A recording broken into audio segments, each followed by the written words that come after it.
Berdirinya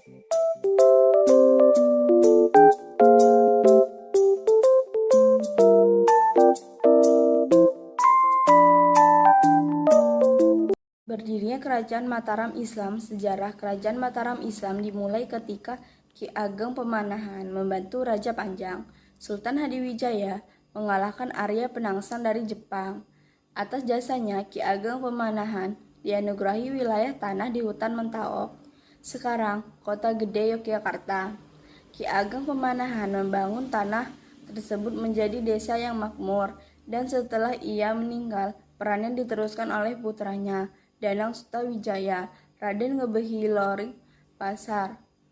Setelah itu, Sutawijaya mulai memberontak pada Panjang yang masih hidup, dipimpin oleh Sultan Hadiwijaya. Pertempuran antara Parang dan Mataram berhasil dimenangkan oleh Sutawijaya. Setelah Sultan Hadiwijaya sakit dan akhirnya wafat, Sutawijaya mendirikan Kesultanan Mataram.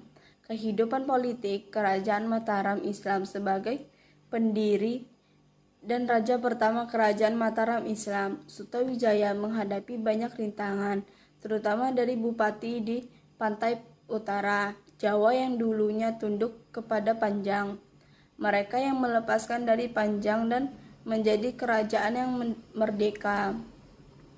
Kendati demikian, Sutawijaya tetap berhasil melakukan perluasan wilayah hingga berhasil menduduki seluruh wilayah Jawa dan Jawa Tengah dan Jawa Timur. Kesultanan Mataram mencapai puncak kejayaan pada masa pemerintahan Sultan Agung 1613 sampai 1645 Masehi. Di bawah kekuasaannya, Mataram sempat beberapa kali melakukan penyerangan ke Batavia untuk memerangi VOC. Selain itu, wilayah kekuasaan Mataram hampir meliputi seluruh Pulau Jawa. Kehidupan ekonomi Kerajaan Mataram Islam. Letak Kerajaan Mataram Islam berpusat di Kota Gede, Yogyakarta.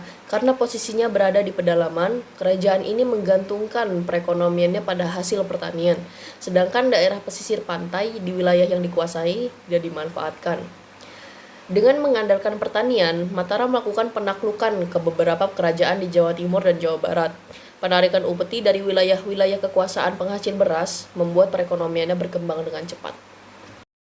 Keruntuhan Kerajaan Mataram Islam.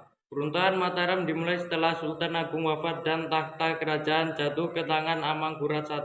Amangkurat I memiliki sifat yang bertolak belakang dengan sang ayah, bahkan disebut sebagai raja yang bengis. Setelah tragedi demi tragedi terjadi, rakyat mulai takut terbentuk sikap antipati. Akibatnya, rakyat bersatu menyerang kerajaan di bawah pimpinan Pangeran Trunojoyo dari Madura.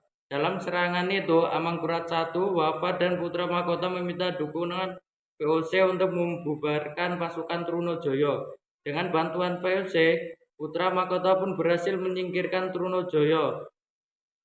Putra mahkota kemudian naik tahta dengan gelar Amangkurat II dan memindahkan ibu kota Mataram ke Kartasura. Pada masa pemerintahan raja-raja berikutnya, Kesultanan Mataram terus mengalami pergolakan besar. Pergolakan di kerajaan kemudian resmi diakhiri melalui perjanjian Giyanti yang ditandatangani pada 13 Februari 1755.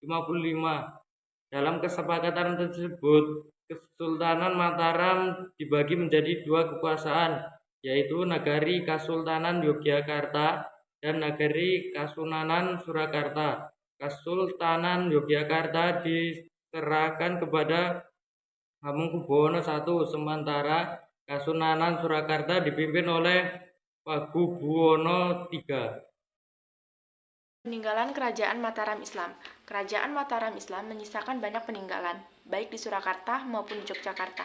Berikut ini beberapa peninggalan Kerajaan Mataram Islam yang berada di Surakarta, yaitu Benteng Vasenbak, Pasar Gede Harjonegoro, Rumah Sakit Kadipolo, Masjid Agung Keraton Surakarta, dan Taman Sriwedari. Dan berikut ini beberapa peninggalan Kerajaan Mataram Islam yang berada di Yogyakarta, yaitu Masjid Agung Gede Kauman, Masjid Kota Gede, Masjid Patok Negara, Sultoni Ploso Kuning, Pasar Gede, dan Komplek Makam Kerajaan Imogiri.